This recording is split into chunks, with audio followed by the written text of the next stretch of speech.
So I had to retrace my steps, just nothing new there, because this body line came back to about here and then swooped down. That was part of my problem working with thin metal. This is just so hard to weld. So what I've recently learned from my textbook is that argon is not that great a gas to weld mild steel with. Here I thought I was, because I want to use it to weld some stainless steel, I got straight argon because you can't mix them in the tank. The tank then becomes useless. You can only use mixtures from then on. And I wanted to keep one for pure argon. So I'm going to have to get another tank, which I didn't really want to do, but and have a mixture of argon, carbon dioxide, and unfortunately I can't find any place around here that will give you 3 mix gases, trimix. Apparently it's best with mild steel if you can have a mixture of argon and oxygen. So see where I'm going to go from there. But in the meantime, I did, over on this side, I used 18 gauge. So it was much easier to work with. Just a little bit thicker. So this one, the body line is good. I'm just filling in and getting rid of high spots here and there. It always takes me a few times. I'm just not that good a body man. But we'll get there eventually. And then I got these panel inserts for the fenders. So I will cut those down and weld those in. This is pretty thin metal too, so that's going to be a challenge. That's part of why I want to get different gas. And not from beans either. So what I did to make these parts, where they've cut it off, and it has a lip here. So I'm going to use my original piece that I was using to line up the fender curvature. That's the metal I used for those pieces. That's the poster board I used, made up to make the pieces. And unfortunately they're the same side to side. And then I used the English wheel to give this a curvature so it fits in there. And I just beat those reliefs to match. So even with the 18 gauge, that's the kind of welding I was getting. And you can see how it's bubbles up. It has a recess underneath. So I've found that that's supposedly the gas. It's the problem. I would like to get a better welder, but first comes changing the gas. What's in here? Honest. Fits in there. Those line up. In there. And then it comes up here. Drainage is a bit of an issue, so I want to make sure that dirt and everything can't collect in here. And then once I do the fenders and work a bit more on some of the dings that are in the box on the bottom end, then I can flip it and replace the floor just in sections. So that's progress to this point. Things continue. Pretty close. A bit of filling and such to do yet. A little bit of high spot here, etc. I would like to get it right just for practice. That's not an area anybody's going to really notice, I don't think, but I would like it to be good.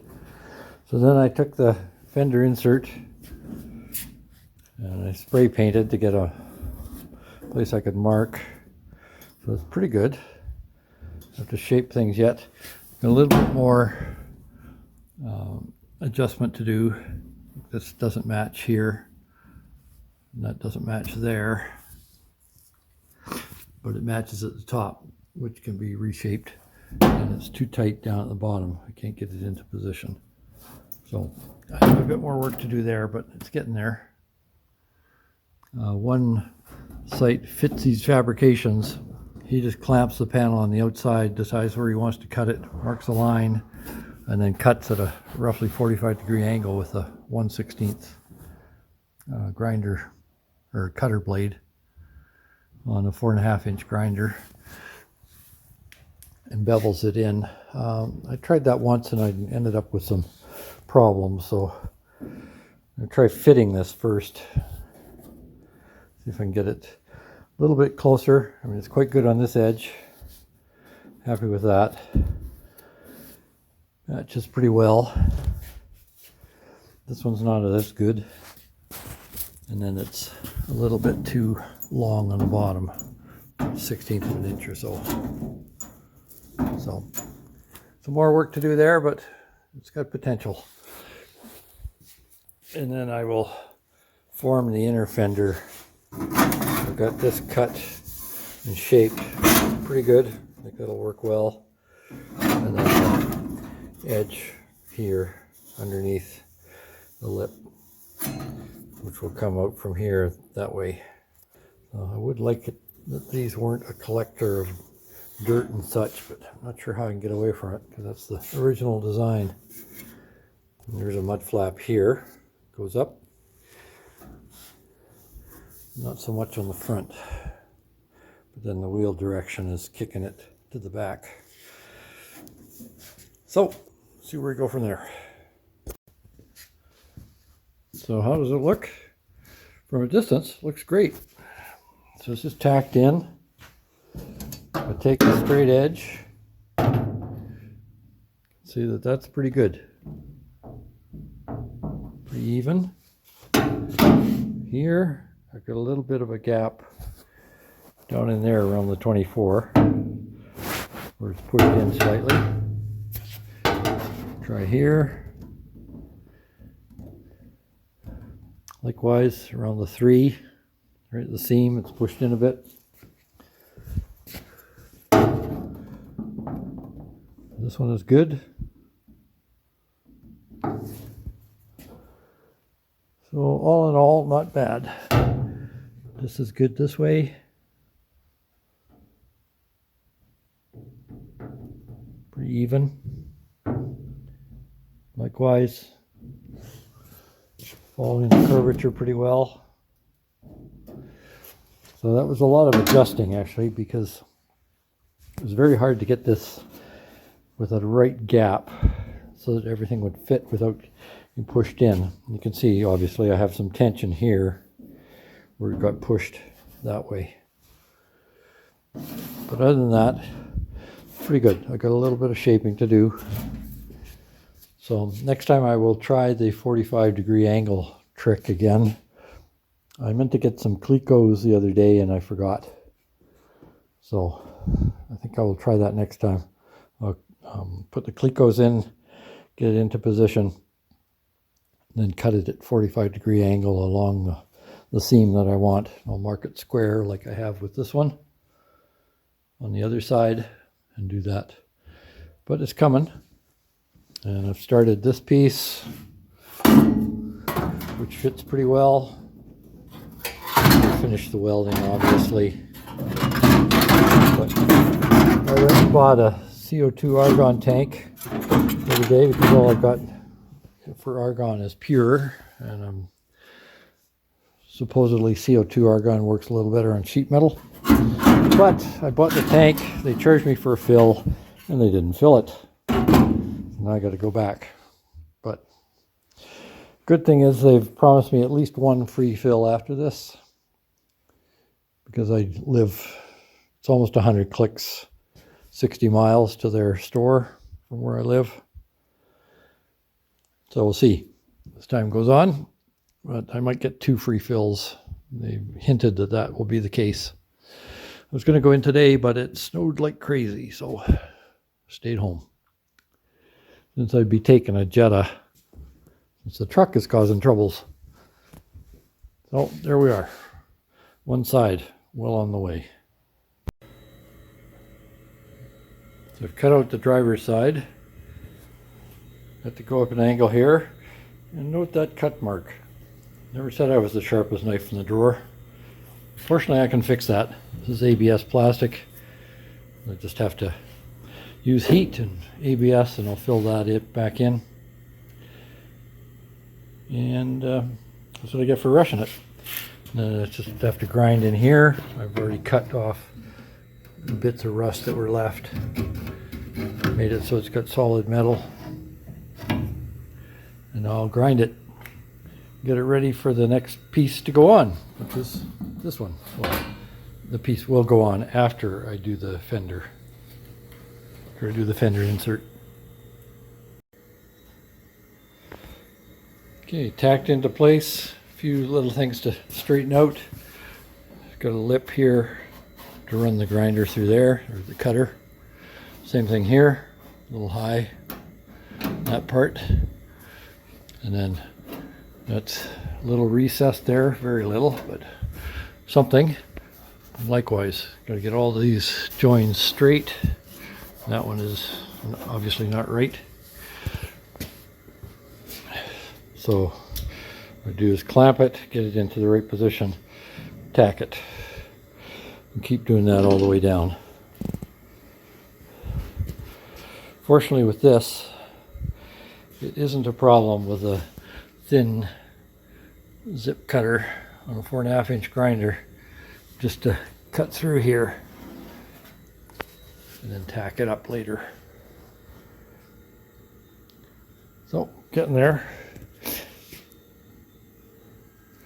It's ready for the lip. Well, I gotta finish welding, of course. It's all tacked into place on the other side. This one's next. So tomorrow I'm going to try and get some argon CO2, see how that works. Found if I up the flow a little bit in the argon, that's not bad. I just had it too low. And it's not bubbling up like it did before, but argon CO2 is supposed to be a better mix for sheet metal, so I'll try that. So here's the replacement piece for inside, for the inner fender in the box. So I've rolled it through the English wheel. And if you don't have an English wheel, then you got to use either a sandbag or heat to try and get the curvature to it. So there it is. I've marked it because I have to bend it. It puts too much pressure on the fender insert and warps it. So I'm going to bend these.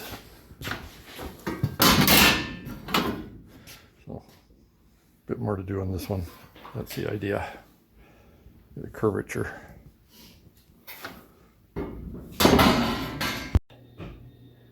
These are the struts that hold the fender, or the box fenders, in line, side of the box. You go, for instance, from here across to here. And hold everything. So I ground off the rust from there, and I sandblasted them, painted them, straightened them. And the reason I did that is because I want the sides all in a line before I start finalizing how I set up the inserts. So one more step in the long process. And the hero of this operation, pretty nasty, is that 7-inch wire brush and the grinder. The grinder is a cheapo, faraway land, you know, a lot of rice, that kind of thing. Some people call it a communist grinder. So I used that, removed the rust that was on these brackets in the frame.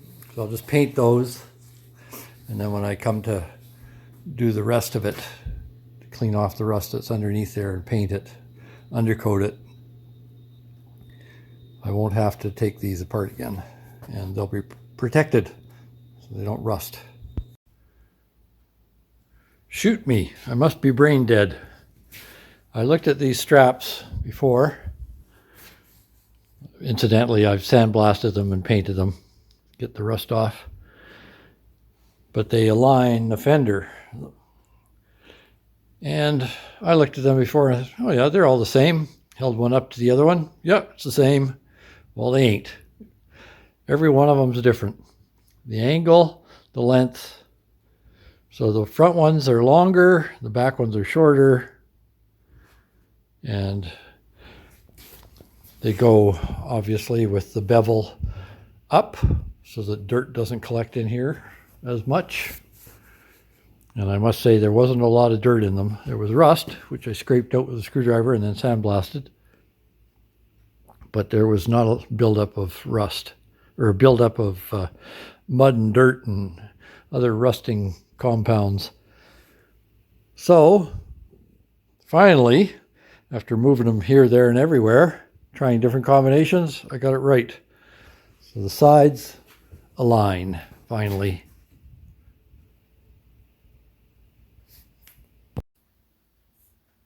Sometimes you just got to do more than you'd like. There's a bit of a dip right in through there, if you can see it. And through here as well. So therefore there's a high spot here and a high spot in here.